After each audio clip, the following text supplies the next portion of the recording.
Hello everyone, I am Tacit, and today I'm going to be going over the Gems of War Giant Invasions, recording this a little bit before the event actually started, as you can see by the 3-hour, 13-minute mark. However, this weekend for the next 3 days, today, tomorrow, and Sunday, we will have the Giant Invasion event. I just wanted to quickly go over some teams for it, all of which will be in the description below.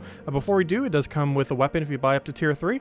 It's basically a giant support explodey weapon, pretty decent one. It explodes a bunch of blue gems, and then summons a giant. This is pretty good, obviously, with Titan hero class, due to the 50% mana start, the barrier spam that it has, and, you know, everything else, and rage spam, explode if you want to go down that route. It's a red-brown, and of the red-brown, it does seem to be one of the stronger, if not the strongest options. The only problem with this is you're generally going to be using it with Titan, and if you are, it has a little bit of redundancy in that it already has Enrage and already has Stun on first enemy. Sometimes you build Titan otherwise, but generally it already has both of these two mechanics, but if nothing else, it gets refreshed if you didn't already have it up. Plus, there are some situations where you might run it on a zero giant team just because you want a red-brown explodey weapon, so there are those instances as well where it might end up getting used. I highly advise getting this weapon, as is among one of the better red-brown explodey ones. So as far as all the teams, we can't actually show them since the battles aren't quite going yet, but of course, as far as invasion is concerned, you always want to make sure you do up to the 4 towers, so you get your 65 gems plus the random orb, and once you do get to the 4 towers, you're essentially just fighting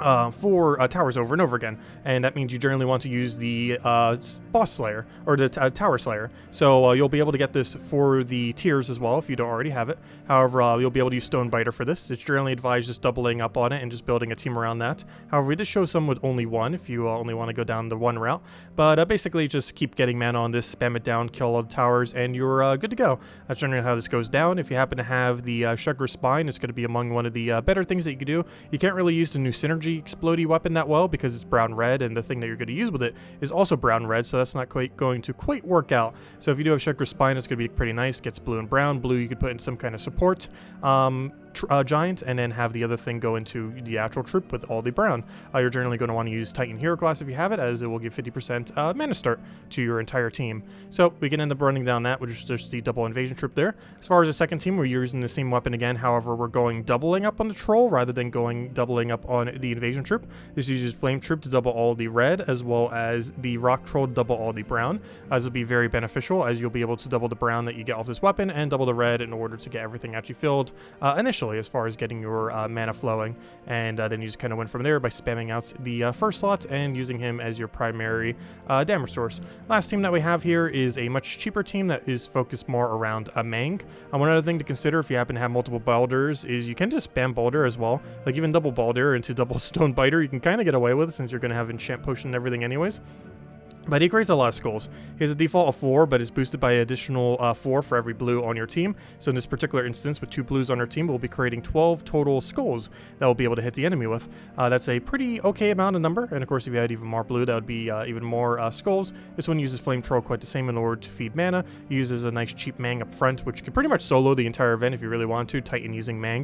It's a little bit slower that way, but you can kill absolutely everything with it. Balder there to help speed things along. And Stonebiter here in case your hero dies. You'll still have the really high damage against towers, and of course he still has the damage pokes that you can end up doing, as you generally only need to cast Mang maybe once or twice. You will also have access to Enrage if you have it upgraded enough. You definitely at least want Barrier on Brown, which you get at level 40 on Titan. However, at 70 you also get Enrage, and this will help hit through the tower that has that 75% skull reduction, as this will hit straight through it, even though you can't stun them or anything like that. Enrage does still hit through that skull reduction, so you'll still be able to go and basically one-shot them, two-shot them, and not have to worry about any of the resistances that they might have due to the Enrage that you can end up accumulating from that. And anyways, that's all the teams. If you want to go and copy paste any of them, feel free to leave it in the comment section below. If you guys have any other questions, feel free to also leave it down there, and I'll catch you guys later. Goodbye everyone, and best of luck with the invasion event.